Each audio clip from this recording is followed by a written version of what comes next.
权威人士罕见透露，涡扇15已经在歼20上装机了。我国继美国之后，成为第2个拥有推重比超过10的涡扇机的国家。有朋友呢就非常的兴奋，认为这个歼20将超越 F-22，碾压 F-35。这个呀，倒也完全有可能。但是在高兴和欣慰的时候呢，我们还是要保持冷静的心态。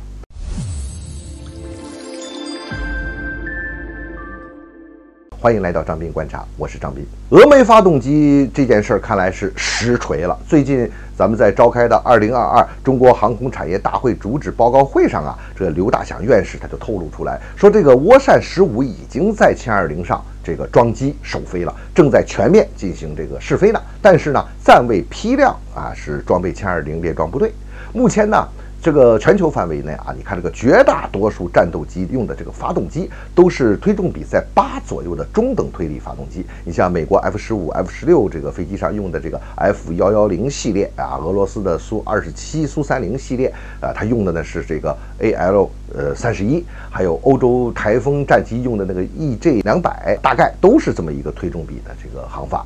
你再比如说我们的歼10、歼20，在初期呢都是用了俄罗斯AL-31系列发动机嘛。随着咱们这个涡扇10的逐渐成熟啊，也都换成了咱们自己的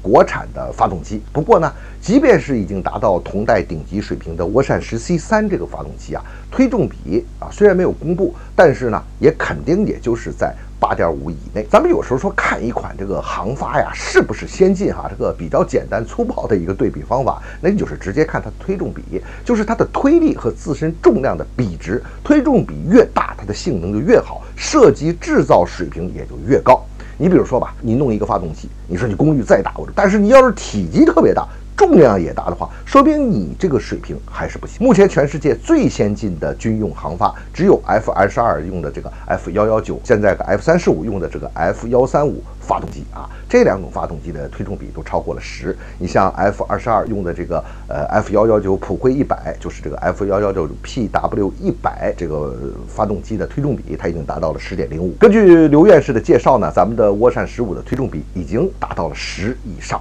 他在发言中还提到啊，我们中国航发会有3个阶段。第一阶段呢是第3代推重比8的涡扇机，这就是比如说咱们的涡扇10系列哈，就是这个一个台阶。第2个台阶呢就是第4代推重比10的，就是现在咱们所说的这个涡扇15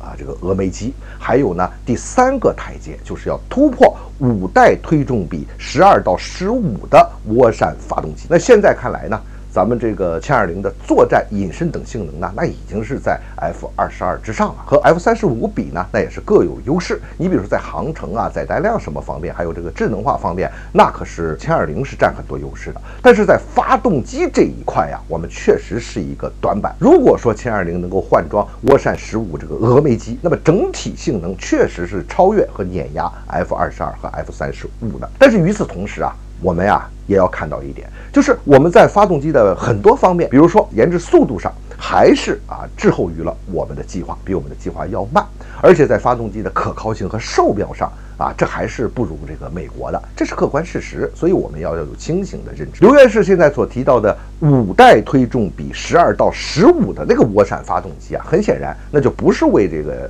歼20准备的了，而是未来6代机的必备。这也是在某种角度上证实了我们的6代机一定会加紧研制，而且在未来这个发动机的这个领域的竞争也非常的激烈啊！你看，美国现在已经推出了变频发动，估计呢我们也在研制这种发动机。刘院士对我们成为这个航发大国、成为强国是很有信心的，这来源于我们的底气。回首几十年吧，我们从解决有无跃升到今天的世界唯2，那确实是一种信心的来源。展望未来，对比目前最先进的水平，我们还有更艰辛的路要走，但是这条路我们走得通。